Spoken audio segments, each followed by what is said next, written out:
Compañeros, saludos. Yo soy Eduardo Gómez Trejo, alumno de la Universidad Autónoma de Zacatecas, y el día de hoy grabo este video porque forma parte de mis actividades a realizar en la unidad de estudio número 3 llamada El siglo XX en la materia Historia Contemporánea impartida por el doctor Óscar Edilberto Santana Gamboa. Hoy vamos a hablar acerca de la Guerra Fría. Es un tema que yo decidí abordar porque incluye factores muy importantes que detonaron la fama y la superpotencia, la supremacía, la hegemonía de Estados Unidos de Norteamérica contra la Unión Soviética, ¿no? Entonces es un tema muy complejo, muy interesante, y complejo y no tanto, porque la verdad es que yo siempre he dicho que el siglo XX y esta guerra se trató entre la Unión Soviética y Estados Unidos, como coloquialmente diría Paco Ignacio Taibo II o algunos otros historiadores, con un léxico más coloquial, ¿no? Como a mí me gusta que se diga la historia. Sería el poderío para ver quién la tenía más larga, ¿no? A final de cuentas. Vámonos hasta el año de 1941. En aquella época, para finales de los 30, principios de los 40, Estados Unidos, pues ya prácticamente se encontraba en los últimos años de la Segunda Guerra Mundial. Había sufragado, había pasado de ser, de tener una política aislacionista a ser un protagonista de la Segunda Guerra Mundial. Pasaron de estar encerrados en un núcleo que era única y exclusivamente para los Estados Unidos de Norteamérica, de dejar de ser únicamente lectores, ¿no? O estar viendo únicamente lo que acontecía en la Primera Guerra Mundial, para pasar entonces a tomar partida en la Segunda Guerra Mundial. Mientras tanto, mientras sucedía en la última etapa de la Segunda Guerra Mundial, Estados Unidos experimentaba con la televisión. En 1941 en Inglaterra se creaba la penicilina, pero Estados Unidos tenía el poderío económico, la tecnología, la ciencia, los reflectores, la cámara para llevar la penicilina a todo el mundo, en una medicina definitiva. En el cine se filma la maravillosa película de Winston Churchill llamado Ciudadano Kane. En el 39 se filma Lo que el viento se llevó. Estados Unidos florece, la gente baila con Glenn Miller. Los soldados norteamericanos llevan a Europa el chocolate en barra. Imagínense los soldados norteamericanos que iban a apoyar pues inclusive a Rusia, ¿no? Contra Alemania y demás.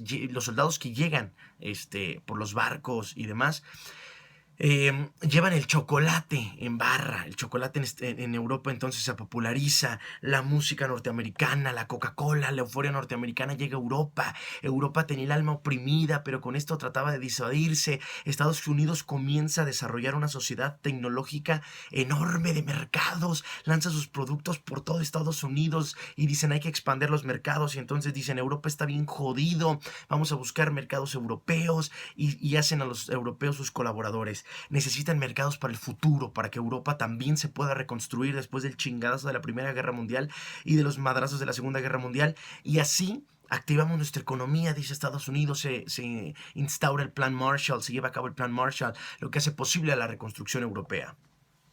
Por ahí viene hay que hablarlo porque por ahí viene el problemilla.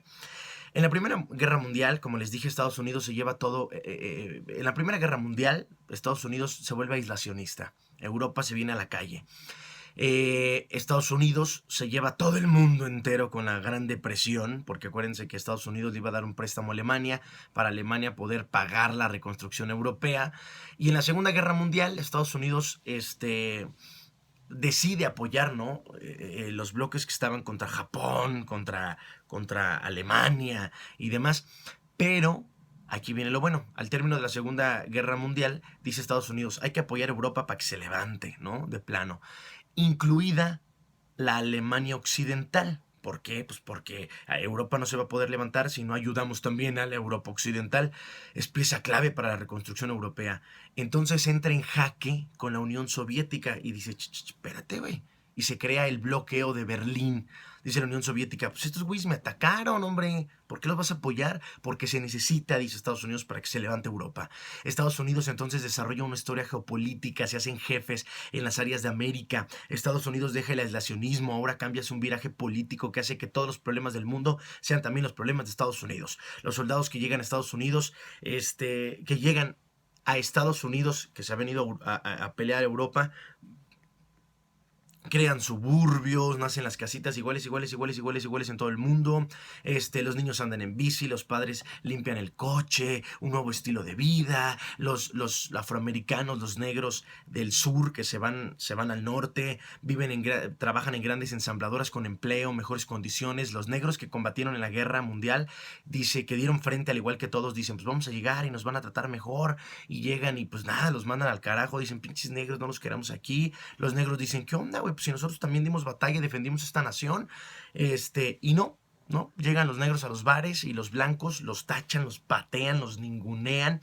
Los negros duermen aparte, no había censo militar para los afroamericanos. Cuando llega la guerra de Corea, los negros dicen, ni más, no vamos a participar, güey, si no nos incluyen. Los negros buscan lo que hasta los años 50 llega, los derechos civiles. El sueño americano se convierte en un sueño blanco, los negros no lo pueden tener. Esto hace que venga un movimiento histórico para buscar la liberación y la igualdad de comunidades negras. Estados Unidos se convierte en la primera sociedad que genera suficientes recursos, millones de trabajos para alimentar a la mayoría de su población. Es más, el desarrollo político, el desarrollo militar, el desarrollo tecnológico hace que la cultura americana llegue a todos los lugares de la tierra y que todo el mundo quiere estar en Estados Unidos. El conflicto con la Unión Soviética nace y esto lleva a una guerra fría que se avecina. Así que vamos a empezar. Tenemos dos bloques, yo voy a hablar por dos lados.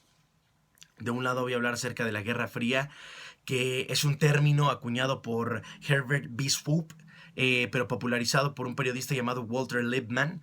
La Guerra Fría es la pugna por la hegemonía mundial, no hay de otra, es eso la Guerra Fría, la pugna, lo que les dije al principio, ¿no? A ver quién era más chingón de todos. ¿Entre quiénes? Entre la Unión Soviética y Estados Unidos, que al término de la Segunda Guerra Mundial eran las dos superpotencias, eran superpotencias, Estados Unidos más que la Unión Soviética. Era una guerra no declarada, por eso Guerra Fría, porque nunca hubo contacto directo entre los dos. La pugna por la hegemonía mundial utilizando a terceros actores internacionales, ¿no? Es decir, lo voy a explicar más adelante, pero para que entendamos este punto, la Unión Soviética se aprovechaba de pequeñas guerrillas que estaban en contra de que se permeara su cultura por la cultura norteamericana, y decían los soviéticos, vamos a darles en la torre, nosotros les apoyamos, con enfrentamientos en la ciencia, en la tecnología, armas nucleares y sobre todo la conquista del espacio. Yo me voy a ir por ese lado por lo pronto, por la conquista del espacio. ¿Qué pasa en la Guerra Fría? Pues Estados Unidos se creía superior a todo el resto del mundo, y no es que se creyeran, lo eran. ¿Por qué? Por la doctrina Truman. La doctrina Truman hizo que Estados Unidos consiguiera un avance sin precedentes nuclear, económico y tecnológico a nivel mundial para aquellos ayeres, pero hay varios peros. El primer pero es que el 4 de octubre de 1957, la Unión Soviética lanza al espacio el primer satélite artificial. Estados Unidos decía, nosotros somos los menos en la ciencia y la tecnología, y en el varo también. Había un segundo pero. 30 días más tarde, la Unión Soviética lanza la primera nave espacial con un ser vivo, caray. Una perrita llamada Laika. Luego viene otro pero. La Unión Soviética se muestra muy adelantada científicamente a Estados Unidos. Estados Unidos ya tenía algunos, como alguien les decía, algunos chismes, ¿no? Oye, aguas, porque están durmiendo en sus laureles, y la Unión Soviética está con todo en la tecnología, ¿eh? Estados Unidos se desespera en tener un momento de que no puede ser la prensa mediática lo que dice el mundo, pues no, que Estados Unidos los que lo demuestren. Y en 1958, Estados Unidos crea la NASA con un presupuesto sin precedentes tecnológicamente para conquistar el espacio. Surge la idea del hombre a la luna, del alunizaje. Se lanzan los proyectos llamados Pioneer. Estados Unidos lanza satélites al espacio, satélites a la luna, para ver pues por dónde, si vamos a mandar hombres al espacio, por dónde pueden aterrizar, ¿no? Dónde pueden alunizar. Pero, viene otro pero, la Unión Soviética lanza una sonda a la luna, caray. En 1961, la Unión Soviética lleva al primer hombre al espacio, llamado Yuri Gagarin.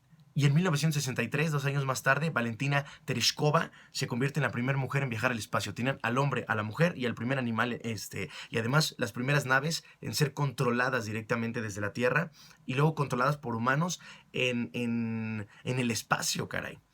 El presidente Kennedy se dispone a ir por la luna. Dijeron, ya nos ganaron esto, ya nos ganaron lo otro, nosotros hemos lanzado un hombre al espacio, pero ellos ya lanzaron 42 hombres, caray, y todos exitosamente. Así que hay que ir por la luna.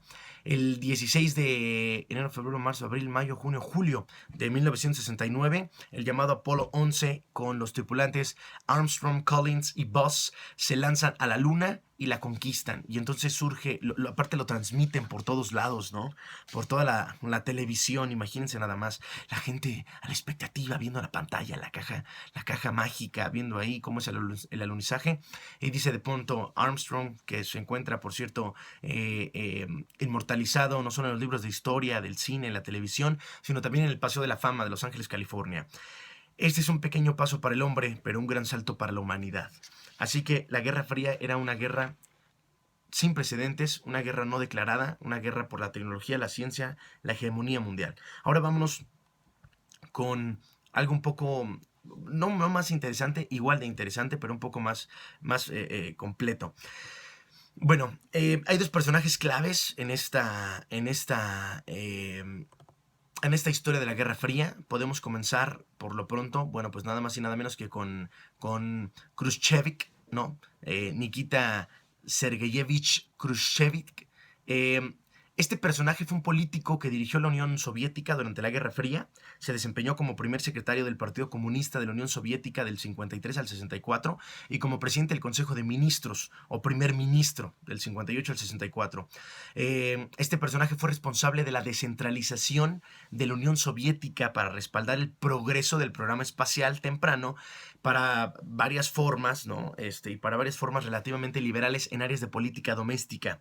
Los compañeros políticos de este personaje, Khrushchev, lo sacaron del poder en 1964, reemplazándolo con uno de sus grandes amigos y hombre de confianza llamado Leonid Brezhnev como primer secretario.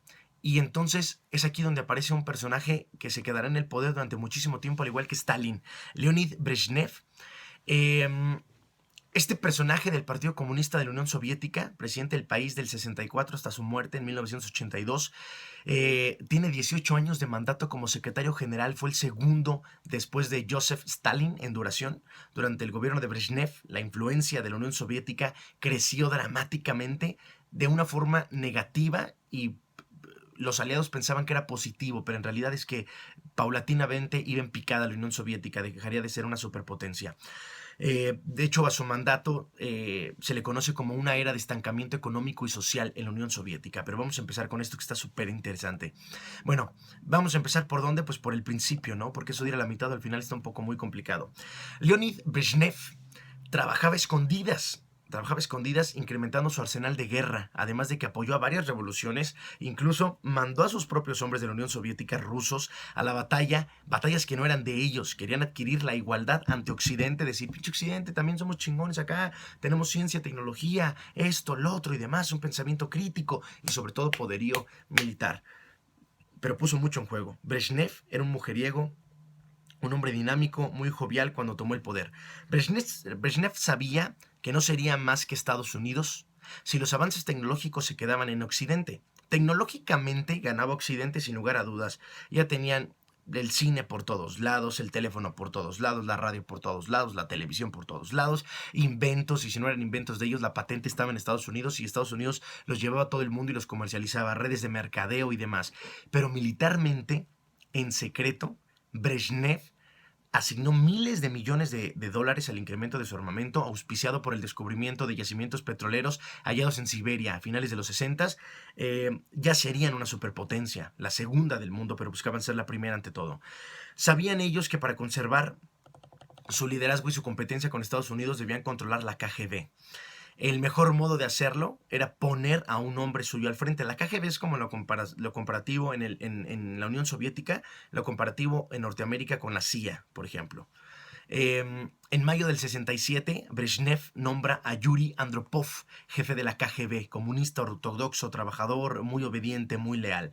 Brezhnev había iniciado unas progresivas reformas económicas a finales de los años 60 en Europa del Este y aplastó una revuelta que había en Hungría. La aplastó de tajo. Con esto era súper temido Brezhnev en Europa del Este. A principios de 1968, un crecimiento antisoviético en Checoslovaquia alertó a la KGB, que ya era de Brezhnev, acuérdense, la alertó de que supuestamente la CIA y la OTAN habían iniciado unas revueltas porque no querían precisamente el bloque soviético. Era una mentira, la KGB nada más quería armar el conflicto directo. Y se decía que entonces Estados Unidos buscaba la separación de la Unión Soviética. La KGB buscaba presentar pruebas de que los alemanes con la OTAN y los norteamericanos con la CIA tenían que ver, pero esto era una gran mentira.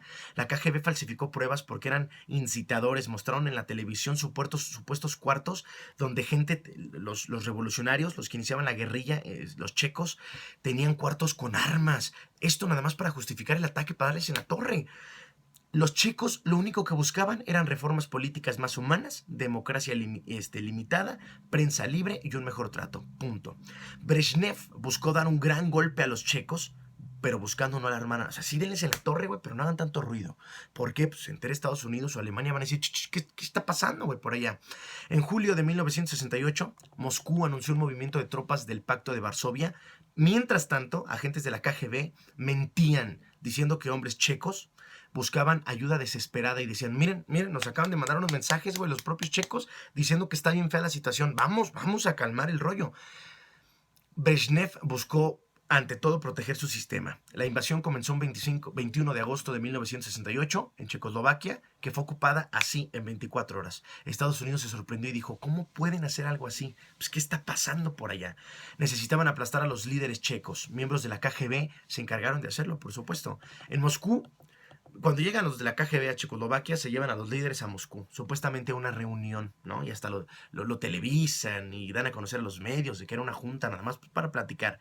Pero muchos líderes checos fueron condenados al martirio y se les aplastaron el orgullo. Nunca hubo más en Europa una revolución. Ahora venía otro problema. Un problema con la China comunista que no se hizo esperar. China y los soviéticos estaban disputándose territorios. Acordémonos que el siglo XX es, sin lugar a dudas, un siglo en el cual ya no había la colonia europea en América ni en algunos otros lugares. Entonces, ahora buscaban nuevas fronteras y que esas fronteras fueran respetadas por todos. Ya lo gané, ya es mío, ya no se metan en ello. Si se meten, guerra.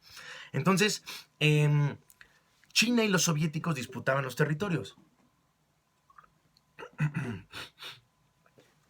Perdón, durante los 60 ocurrieron muchos choques armados, hubo muchísimos. Por eso se dice que todo este conflicto dejó a mucha gente muerta, mucho más que los que participaron en las guerras mundiales. De pronto y de la nada, de tener 200,000 soldados, subió esto a 1,000,000 de soldados a las tropas soviéticas. Estados Unidos se preguntaba, ha de ser por algo, ¿no? Algo están haciendo, algo están tramando ellos, pero si hay pactos de paz, alianzas, acuerdos, ¿cómo es posible que lo vayan a...? Venimos saliendo de una primera guerra y luego venimos saliendo de una segunda y todavía vienen con este problema más. Muchos pensaron que era una farsa, inclusive en Estados Unidos, pero no.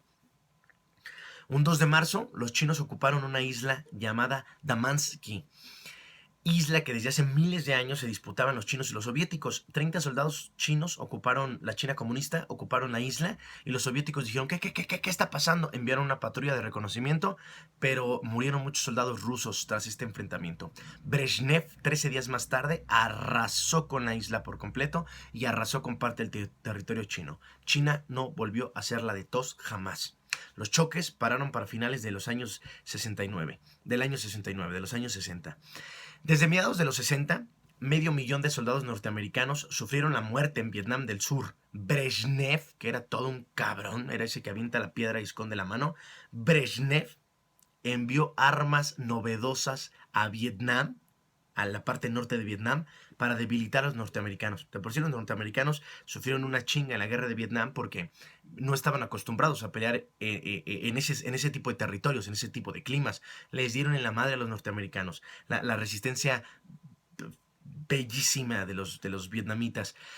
Los chinos también aportaron armas, porque los chinos después de este rollo dijeron, no, pues no podemos darnos en la torre directamente, abiertamente con Estados Unidos, ¿no? Entonces vamos a debilitarnos. Entonces los chinos también aportaron armas y gente. Los soviéticos le dieron a los norvietnamitas armas novedosas y más de 2,500 pilotos fueron muertos norteamericanos. Acordemos que en el siglo XX, sin lugar a dudas, muchas guerras norteamericanas se ganaron por la aviación porque ellos eran expertos. Muchos otros norteamericanos fueron torturados en cárceles vietnamitas. Hay infinidad de películas, entre ellas las de Rambo, ¿no? Bueno, del otro lado se comienza a saber un poco, bueno, hoy en día se sabe de una forma más contemporánea, pero para aquellos ayeres había un personaje llamado John Walker que espió a los gringos y trabajaba para los rusos desde el interior de la Armada estadounidense. Este cuate tenía toda la información, códigos, mensajes, dónde iban a llegar navíos, dónde iban a pasar aviones, dónde iban a aventar bombardeos, dónde iban a entrar los militares. Pues este güey llamado John Walker le dio toda la información a los vietnamitas. Él les daba información y tácticas de guerra norteamericana, por eso pues, todos sabían, los vietnamitas, por dónde iban a caer, por dónde iban a atacar, si venían por acá, pero de pronto cambiaban, ellos sabían ya, todos lo sabían. El jefe de la CIA se da cuenta de este movimiento, pero la CIA nunca descubrió este problema durante la guerra, hasta tiempo más adelante. Los norvietnamitas no eran del todo amigos de los soviéticos, a pesar de su ayuda. La ayuda rusa y china y los ataques poco efectivos de los norteamericanos hicieron que los norteamericanos se retiraran de Vietnam. La expansión comunista en el sureste asiático era una realidad, pero con ello el mundo sabía de una u otra manera, híjole, los gringos perdieron. Vietnam ganó. La expansión comunista es una realidad. Y si tú decides alinearte con los mandatos y los preceptos soviéticos, te vamos a ayudar. Va a haber lana, va a haber armas. Tú sabes. Mira cómo andan perdiendo los gringos. En 1972, el presidente Nixon se convertiría en el primer presidente en visitar la Unión Soviética. Brezhnev y Nixon firman el famoso SALT, un acuerdo para reducir el arsenal nuclear por parte de ambos países, pero era mentira. Por acá Brezhnev decía, sí, güey, échale más pólvora, güey, para darles en la madre. Entonces era una cuestión bastante interesante, ¿no? La que jugaba y muy jugarle al vivo, diríamos en México. Brezhnev declara el fin de la Guerra Fría. Pero en realidad venía otro conflicto. En 1967, Egipto y Siria sufren derrota por parte de los israelitas, de los israelíes. Brezhnev rearmó a Siria y rearmó a Egipto. ¿Cómo chingados se van a dejar? Denles en la torre. Y les dio mucha lana. Los tratados rusos norteamericanos apenas se habían firmado, hombre, y ya estaban dándole en la torre a Brezhnev. Pero el mundo veía una nueva guerra. Brezhnev quería derrocar precisamente y derrotar a los israelíes. Moscú dice, ¿saben qué? Vamos a echarle la mano, vamos a mandar soldados por allá. La KGB decía que Israel estaba armada para atacar. Era momento de derrotarlos. Ahí vienen, investigamos, ahí vienen. Era una mentira. Estados Unidos y la Unión Soviética se estaban implicando en el combate que ni era de ellos, hombre. Estados Unidos se mostró un poco retraída a participar en esas operaciones, pero al final Estados Unidos respondió. El objetivo de Estados Unidos era mantener fuerte a Oriente y mantener a la Unión Soviética fuera de Oriente Próximo. El 10 de octubre los israelíes ganaron. Brezhnev dijo, no, ¿saben qué? No manden a las tropas. No, si se van las tropas, regrésense para acá. Si se van las tropas, Estados Unidos no la va a armar de tos. Brezhnev no podía arriesgarse a un enfrentamiento directo con Estados Unidos. El 25 de octubre la guerra culmina. En agosto de 1975 hubo otro tratado más. Brezhnev y Gerald Ford, que era el presidente de los Estados Unidos de Norteamérica para el 75, y otros 35 líderes mundiales, la mayoría europeos, se reúnen en la capital de Finlandia para firmar los acuerdos de Helsinki, que buscaban respeto a las fronteras internacionales, buscaban el fin de los conflictos armados, iniciativas económicas y de derechos humanos para que fueran aplicables estas políticas a toda Europa. Pero Brezhnev y otros líderes seguían con sus chingaderas, abasteciendo armamento para los que no querían el poder norteamericano y que decían sí al comunismo. Entonces Brezhnev, sí, firmamos, paz, amor y paz, somos cuates, pero por acá les daban en la torre. 3 meses después, en noviembre de 1975, Brezhnev envió tropas a Angola para apoyar un movimiento prosoviético. Los rusos perdieron Egipto, habían perdido Egipto, ¿se acuerdan? Perdieron Egipto, pero ganaron Angola para 1975. Estuvieron en Yemen, Mozambique, etc. Para los norteamericanos, esto ya no podía ser, ya no se podía respetar, porque este era un expansionismo geopolítico. Se dictó en la Segunda Guerra Mundial, después de la Segunda Guerra Mundial, que no iba a haber colonias, ¿no? Que no iba a haber los imperios europeos implantados en otro lado, pero dijeron, no, ya no va a haber esto, ahora va a haber expansionismo geopolítico. Dijo Estados Unidos, si no dejan de ayudar a estos regímenes revolucionarios, de guerrillas y de desmadre y medio, Estados Unidos se va a ver obligado a hacer pagar a los soviéticos por todo. A finales de los años 70 se descubre un gran secreto de la Unión Soviética, y es que la salud de Leonid Brezhnev estaba muy mermada. Sus allegados tomaron decisiones por él porque él ya no podía con el Estado. Estos hombres regían el destino del país, pero ¿quiénes eran? Dimitrus Tinov, Yuri Andropov y Andrei Gromyko, que eran los hombres más cercanos a Brezhnev. Fueron los tres hombres claves en esta nueva era. Eran los miembros más influyentes de la vieja guardia del Kremlin. En 1976 los soviéticos iban a tomar Afganistán. Esto está buenísimo porque aquí empieza la picada, una picada grave, no paulatina, grave de la Unión Soviética. Para el 76 los soviéticos estaban decididos a tomar Afganistán por un golpe de Estado dado a un gobierno que había estado en favor de Moscú. Un grupo de soldados afganos, que eran unos chingonzotes, asesinaron al presidente prosoviético y se hicieron del poder. Los nuevos gobernantes dijeron, no, nosotros no se preocupen, Moscú, amor y paz, vamos a seguir la política soviética.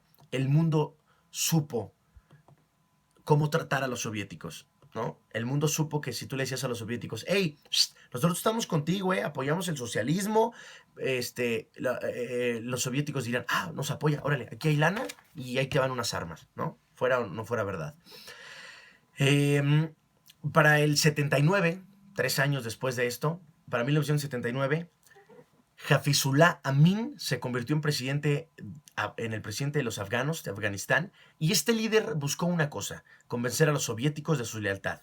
Amin pedía ayuda militar para defenderse de la oposición de los famosísimos muyahidines. Los soviéticos sabían que Estados Unidos apoyaba a los muyahidines, al igual que lo hacían los árabes. Los afganos entonces dijeron, ¿saben qué? Pues cámara, vamos a deslindarnos de Rusia. El jefe de la KGB supo, supuestamente, que el nuevo jefe, Hafizullah Amin, estaba por aliarse con Estados Unidos. No sabemos si era una verdad o una mentira, pero supuestamente el jefe de la KGB dijo, híjole, se van a aliar con los gringos, ¿eh? Por eso inició una invasión soviética que no se hizo esperar. En Navidad de 1979 los soviéticos entraron en Afganistán y analistas norteamericanos predijeron que esto sucedería. ¿Saben qué? Esto va a pasar esto y se dio. Era como algo premonitorio. Una guerra en Afganistán, trayendo como resultado un Afganistán ruso. Los soviéticos no pudieron con la resistencia fabulosa de los afganos. Brezhnev no podía retirarse. La jerarquía política le decía, no te retires porque tú eres el que sabe el teje y el maneje. Esto era decirle al mundo que no eran una superpotencia, porque van perdiendo por este lado, tuvieron esto, tuvieron lo otro, le tienen miedo a Estados Unidos y encima Brezhnev se muere, híjole no. Pero en 1980 Ronald Reagan era elegido presidente de Estados Unidos y adoptó una postura más firme contra el comunismo. Él llamó a los soviéticos el imperio del mal, algo que no habían hecho los presidentes anteriores, no decirle directamente a los soviéticos, tú eres esto y esto y esto. Andropov, el famoso director de la KGB, pensaba que Estados Unidos nos va a atacar. Ahí va, nos van a atacar. Ahora sí, con lo que dijo Ronald Reagan, nos van a atacar.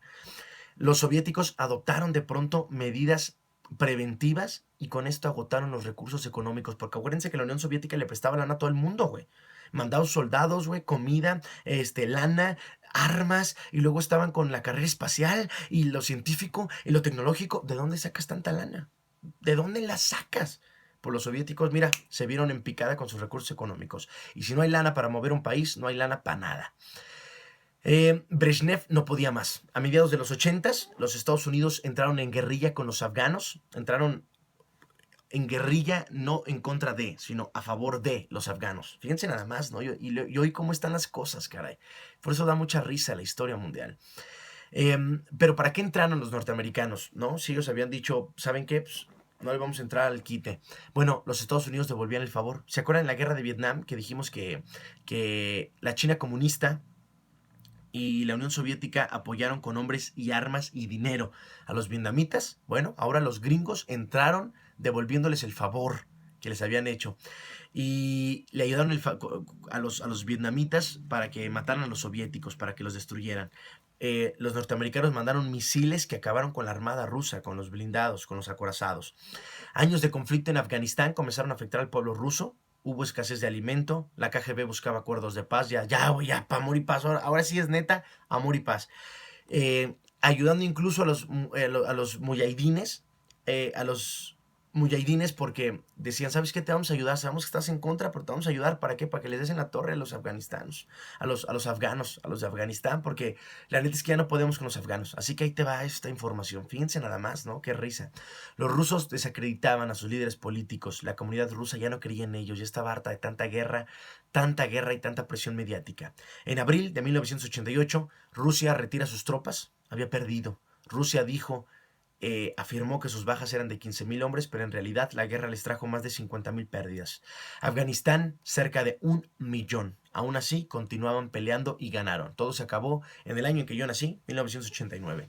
Brezhnev muere por fin un 10 de noviembre de 1982. 18 años de mandato le dieron el honor de ser enterrado en la Plaza Roja. Pese a eso, se le llama a esta era de mandato de Brezhnev la era del estancamiento, la era de el hundimiento de la Unión Soviética. Así que pues bueno, ahí está este video, espero que lo disfruten. Muchas gracias, soy Eduardo Gómez y saludos compañeros.